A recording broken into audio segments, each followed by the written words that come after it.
अस्सलाम वालेकुम स्टूडेंट्स। आज हम करेंगे एक्सरसाइज 1.3 का पार्ट नंबर 1। इसके स्टेटमेंट क्या दी हुई है कि which one is an empty set. अब इसमें बताना है कि इन सारे सवालों में से कौन सा एम्प्टी सेट है। अब सबसे पहले हमें पता ये हो कि एम्प्टी सेट होते क्या हैं। तो एम्प्टी सेट वो सेट होते हैं जिनके अंदर कोई एलिमेंट नहीं होता। जो खाली सेट होते हैं उनको हम कहते हैं एम्प्टी सेट। अब इसका क्वेश्चन नंबर 1 है the set of whole numbers between 9 and 10। अब होल नंबर्स कौन से होते हैं? जो ज़ीरो से स्टार्ट होते हैं और ख़त्म नहीं होते। तो अब क्या उसने कहा है कि यहाँ पे 9 और 10 के दरमियान होल नंबर कौन सा होगा। तो 9 के बाद तो डायरेक्ट 10 आ जाता है। तो इसका मतलब है कि इसके अंदर कोई भी और नंबर एग्जिस्ट नहीं करता। तो ये एम्प्टी सेट होगा हमारा।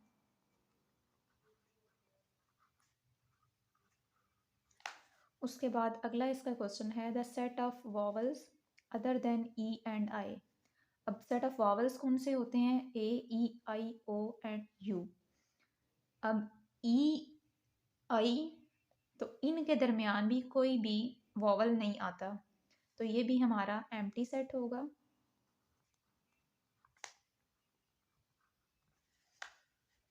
उसके बाद क्वेश्चन नंबर 3 है the set of points of intersection of two non parallel lines. अब जो पैरेलल लाइंस होती हैं वो इस तरह होती हैं। अब उसने कहा है कि इनको जब इंटरसेक्ट करें तो कितने पॉइंट्स बनते हैं, लेकिन ये तो आपस में इंटरसेक्ट होती ही नहीं है। जो पैरेलल लाइंस होती हैं वो आमने सामने होती हैं, इनका क्रॉस नहीं होता। तो इसके अंदर तो फिर कोई पॉइंट नहीं आता। तो इसलिए ये भी एम्प्टी सेट होगा। इसका फोर्थ क्वेश्चन है the set of two digit numbers greater than 100। अब वो नंबर बताएं जो दो डिजिट हों। जैसे कि 10 होता है, 11 होता है, 9 जो है वो 1 डिजिट होगा। तो 10 से ऑनवर्ड 99 तक जो होते हैं ये 2 डिजिट होती हैं। अब उसने कहा है कि 100 से ज़्यादा बताएं। तो 100 से ज़्यादा तो फिर ये 3 डिजिट में आ जाते हैं। तो इसलिए ये भी हमारा एम्प्टी सेट होगा। इसका लास्ट क्वेश्चन है the set of integers between 6 and 8। तो 6 के बाद 7 आता है, उसके बाद 8 आता है। तो इसका मतलब है ये नॉट एम्प्टी सेट होगा।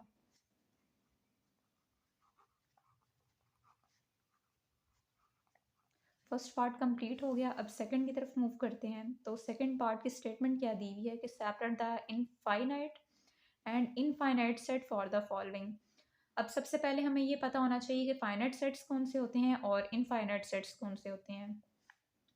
तो फाइनाइट सेट वो होते हैं जिसकी कोई रेंज होती है, मतलब जो कहीं पे ख़त्म हो रहे होते हैं। और इनफाइनाइट सेट वो होते हैं जिनकी कोई भी रेंज नहीं होते, जो मतलब कभी भी ख़त्म नहीं होते। अब इसका अगर हम पहला क्वेश्चन देखें तो ये डॉटेड लाइंस का मतलब होता है कि कंटिन्यू, ये ख़त्म नहीं हो रहा। अगर यहाँ के पे लास्ट पे कुछ कोई नंबर दिया हुआ होता तो इसका मतलब होना था कि ये कहीं पे जाके रुक रहा है।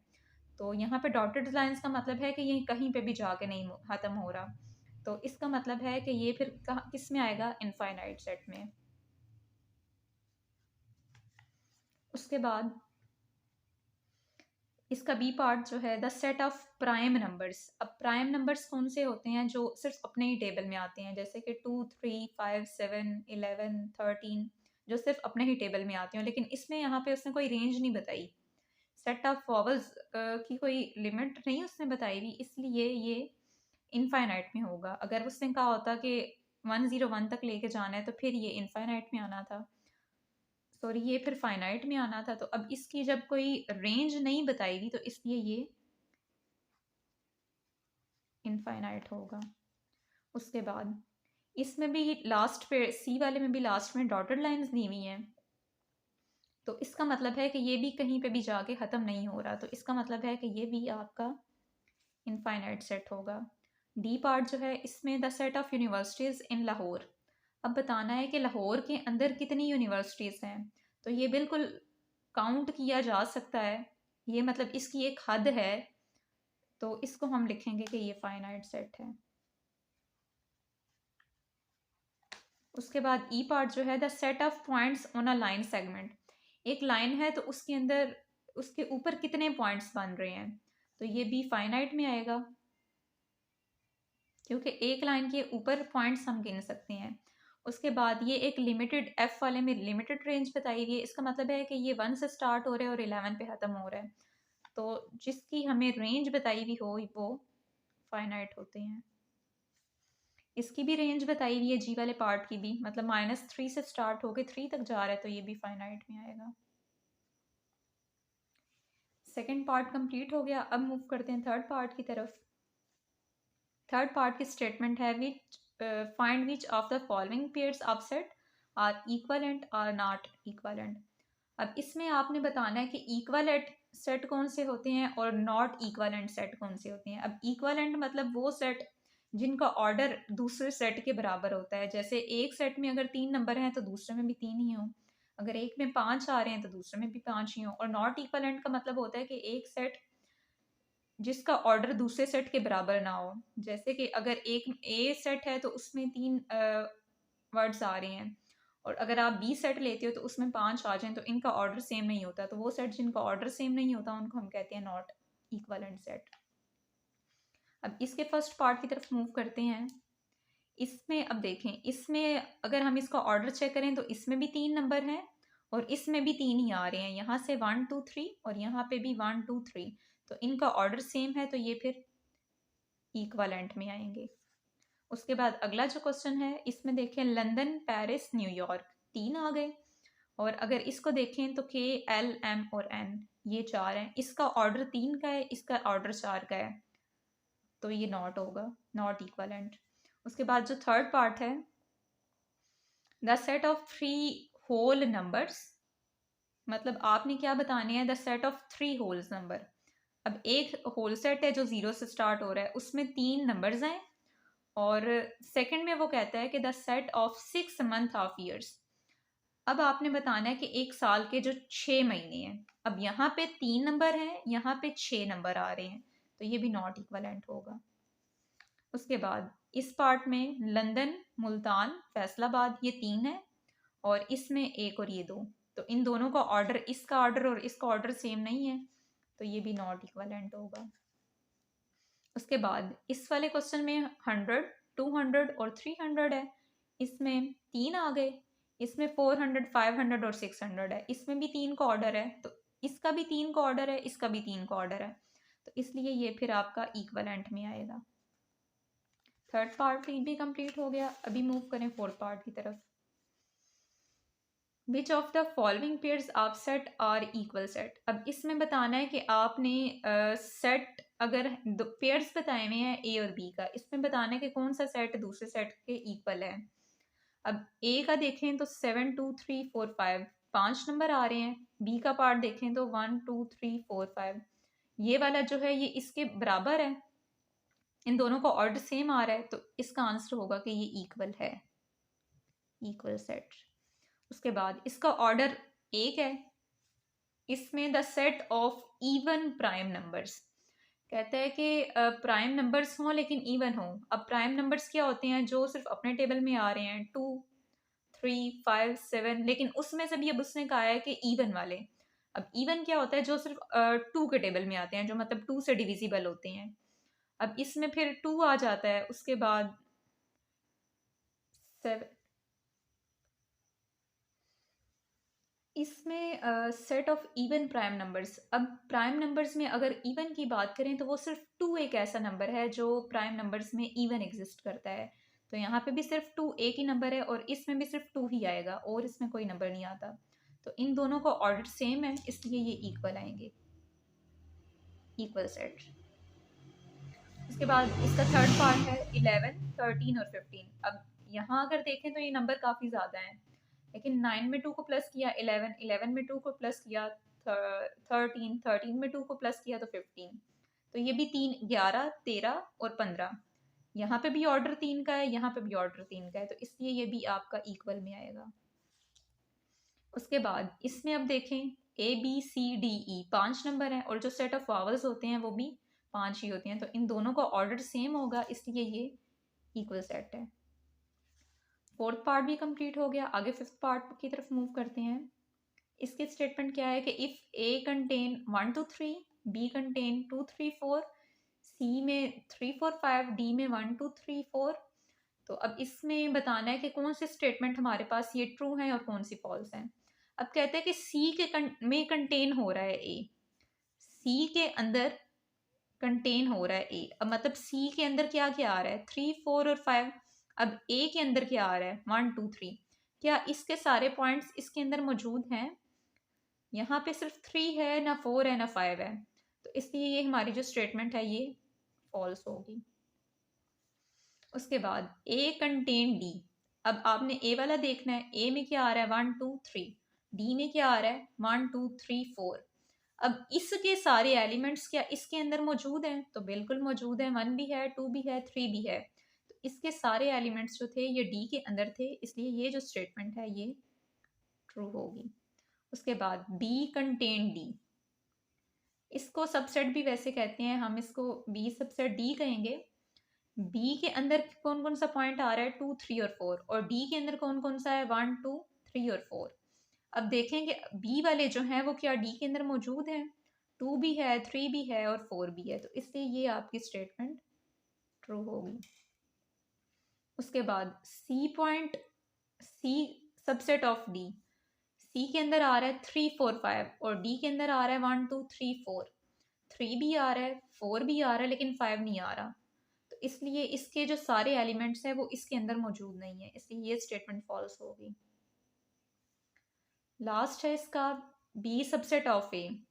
बी के अंदर कौन कौन सा पॉइंट है 2 3 और 4, और ए के अंदर कौन सा है 1 2 3।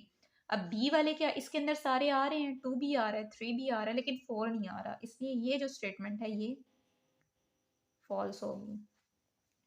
आगे लास्ट पार्ट है इसका 6th वाला। इसमें अब क्या स्टेटमेंट है कि यू के अंदर 1 से लेके 20 तक काउंटिंग एग्जिस्ट कर रही है, तो आपने अब वेन डायग्राम बनाना है इनका। तो इसका पहला क्वेश्चन यहाँ पे सॉल्व करते हैं कि यू के अंदर कौन कौन सी वैल्यू आ रही है 1 से लेके ऑनवर्ड 20 तक।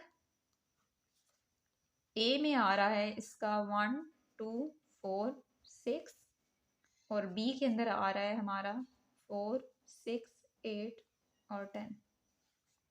अब इसका वेन डायग्राम आपने बनाना है। तो सबसे पहले एक यूनिवर्सल सेट बना लें।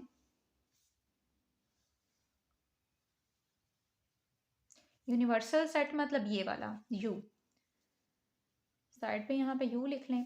अब आपके पास दो एलिमेंट्स है, एक ए आ रहा है एक बी आ रहा है। ए के अंदर कौन कौन सा पॉइंट है 1 2 4 6, और बी के अंदर है 4 6 8 और 10। अब यहाँ पे इन दोनों में अगर आप देखें तो 4 और 6 ऐसे हैं जो दोनों में आ रहे हैं। अब आपने इसको बनाना कैसे है, यहाँ पे पहले ए वाला निकाल लें। ए में कौन कौन सा पॉइंट आ रहा है 1 2, 4 और 6 दोनों में कॉमन था। अब आपने बनाना है सबसेट बी वाला। अब हमने ये ऐसे क्यों बनाया है, हमारे जो कॉमन होंगे, जो ए में भी आ रहे होंगे, जो बी में भी आ रहे होंगे, उनको आप यहाँ पे लिखेंगे। उसके बाद आगे बी वाला है, तो बी में कौन कौन सा ऐसा है जो ए में नहीं था 8 और 10। मतलब आपने ए वाले वो लिखने हैं जो बी में ना हो। तो ए में क्या क्या आ रहा था 1 2, आपने 1 2 लिया। बी में कौन 4 और 6 ये दोनों में आ रहा है ना, तो आपने ओवरलेप इनको करवा लेना है और वो सेंटर में आ जाएंगे क्योंकि ये दोनों में थे। उसके बाद 8 10 वो इधर आ गया। अब यूनिवर्सल सेट के अंदर जो जो रह गए उसको आपने लिखना है। अब यूनिवर्सल सेट के अंदर आपकी काउंटिंग थी 1 से लेकर 20 तक। अब यहाँ पे 1 भी आ गया, 2 भी आ गया, 3 नहीं था, 4 भी आ गया, 5 नहीं था, 6 भी आ गया, 7 भी आ गया, 8 है, 9 नहीं था, 10 भी आ गया, 11 भी आ गया, आगे 12 13 14 15 16 17 18 19 और ये 20। ये आपका वेन डायग्राम कंप्लीट हो गया। आगे अब सेकंड क्वेश्चन इसका देखते हैं। इसमें ए के पॉइंट्स आ रहे हैं 3 6 9 और 12। बी का पॉइंट इसमें दे रहा है 15 18 और 20, और जो यूनिवर्सल सेट है वो है 1 से लेके 20 तक। ये जो यूनिवर्सल सेट है ये सब के साथ सेम ही होगा। अब इसका अगर आपने बनाना है तो वो कैसे बनेगा? सबसे पहले यूनिवर्सल सेट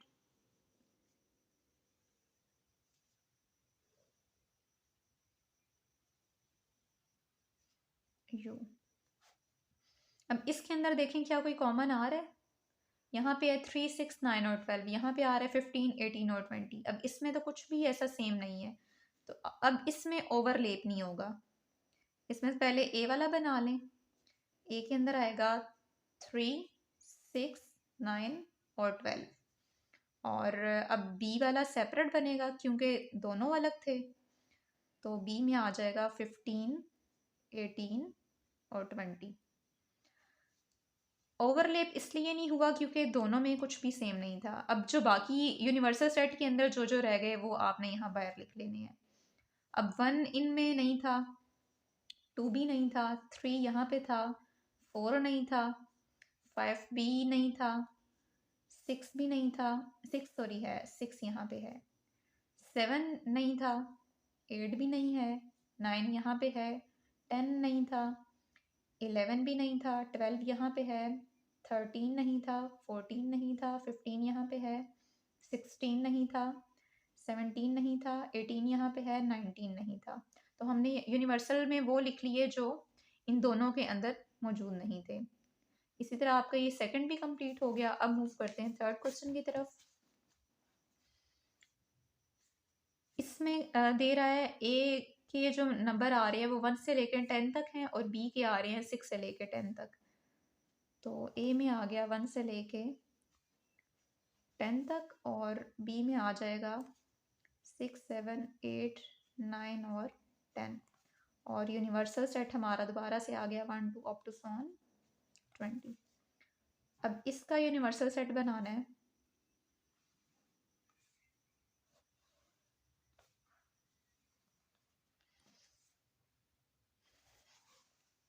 इसमें अगर आप देखें तो बड़ा सेट ये वाला है या ये वाला है? बिल्कुल, ये इसमें 1 से लेकर 10 तक काउंटिंग है और यहाँ पे 6 से लेकर 10 तक है। तो आप पहले क्या बनाएंगे? इसमें अब देखें दोनों में डिफरेंस क्या आ रहा है। इन दोनों के अंदर 6, 7, 8, 9, 10 वो सारा इसके अंदर लाई कर रहा है। तो आप अब अलग अलग नहीं बनाएंगे, आप इसी के अंदर इसको भी बना लेंगे। ये बनेगा कैसे? आप यहाँ पे लिखेंगे 1, ए वाला है 1, 2, 3, 4 और 5। अब इसी के अंदर बी वाला भी बनेगा। क्यों? क्योंकि इसके सारे एलिमेंट जो थे वो ए में आ रहे थे।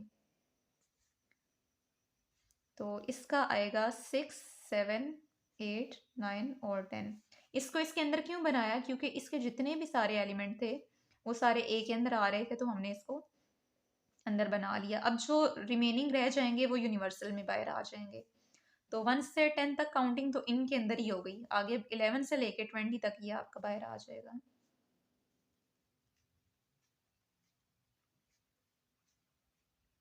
इसी तरह ये भी कंप्लीट हो गया। अब लास्ट वाला फोर्थ पार्ट।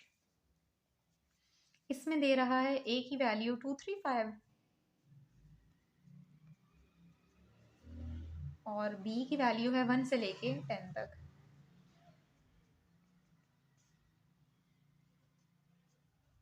और यूनिवर्सल सेट दोबारा से आ गया 1 से लेके 20 तक। अब अगर इसका यूनिवर्सल सेट बनाना हो तो कैसे बनेगा? सबसे पहले ये बना लें, डी मॉर्गन्स लॉ। अच्छा, इसमें अब ये तो हो गया यूनिवर्सल सेट। इसमें अब 1 से लेकर 10 तक काउंटिंग है और ए के अंदर सिर्फ 2, 3 और 5 आ रहा है। तो इसका मतलब है कि ये वाला बड़ा है। इसमें 1 से 10 तक है, 2, 3, 5 भी इसी के अंदर कंटेन कर रहे हैं। तो इसका मतलब अब ये वाला बी वाला बड़ा होगा। तो बी के अंदर आप वो लिखेंगे जो यहाँ पे मौजूद नहीं है। मतलब 1, 4, 6, 7, 8, 9 और 10। 2, 3, 5 यहाँ पे भी है और इसके अंदर भी मौजूद है। तो आपने ए वाला सेट जो है वो बी के अंदर ही बना लेना है। 2, 3, 5 बी वाला सेट बड़ा था इसके अंदर 1 से लेकर 10 तक काउंटिंग थी और ए के अंदर आ रहा था 2, 3 और 5। तो 2, 3, 5 जो था वो इसके अंदर भी थे, इसलिए आपने बी वाला सेट बड़ा सेट लिया, उसके अंदर आपने ए वाला भी अंदर ही शामिल कर दिया। अब इसके अंदर जो रह गए हैं अब वो आपने यूनिवर्सल में लिखने हैं, लेकिन यहाँ पे देखें, अब यहाँ पे 1 से लेकर 10 तक काउंटिंग है, तो इसका मतलब है कि 11 से ऑनवर्ड 20 तक आपका ये यूनिवर्सल में आ जाएगा।